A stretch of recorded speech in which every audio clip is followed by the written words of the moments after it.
All these political assassination attempts and assassinations are made by people who keep diaries. So I am not satisfied in my mind that he was a loner. Was he a political assassin? I have no idea about that, but I don't believe he was a loner.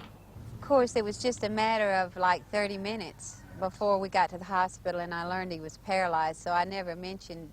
Then, from then on, I encouraged him to get ready to go to the Democratic Convention. And I encouraged him. We used the politics to kind of, like a medicine or a tonic. The best medicine and tonic George could ever have is here among his most beloved folks, the Fraternal Order of American Police, enjoying their annual dinner at the Hotel Parliament House in Birmingham, Alabama. To these upholders of that Neanderthal creed euphemistically known as law and order, George can tell his oldest, most tired stories, and he'll still lay them in the aisles, because George's folks are like that.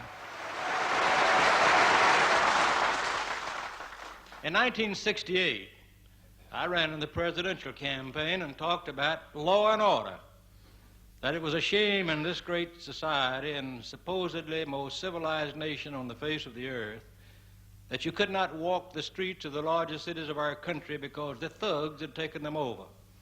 I used to say if you walked out of this building tonight and are knocked in the head, the person who knocks you in the head is out of jail before you get to the hospital by some federal judge's edict, and on Monday morning they blame the police about the whole thing and say he started it, and that's something that's got to stop in this country. Well, one of the candidates in the presidential campaign immediately labeled that as demagoguery. Just like I said in 1968 in the urban welfare states, we ought to get people off the welfare rolls who are not entitled to be on them because it's taking money from the classes of middle-class America and pushing them into the ground, economically speaking. Mr. Humphrey, who's a good personal friend of mine, said that's demagogic. But in 1972, when I went down to Florida, the first statement I heard him make on television on an ad was, if you'll elect me president, I'm going to get the welfare chisels and loafers off the welfare rolls. And another one of his ads was that if you'll elect me president, I'm going to guarantee safety on the streets and uphold law and order here in these United States. Something that 4 years prior to that was demagogic. But I remember that the mayor of New York, he challenged me to a debate in Florida. That was his big issue. I wanted to debate Wallace.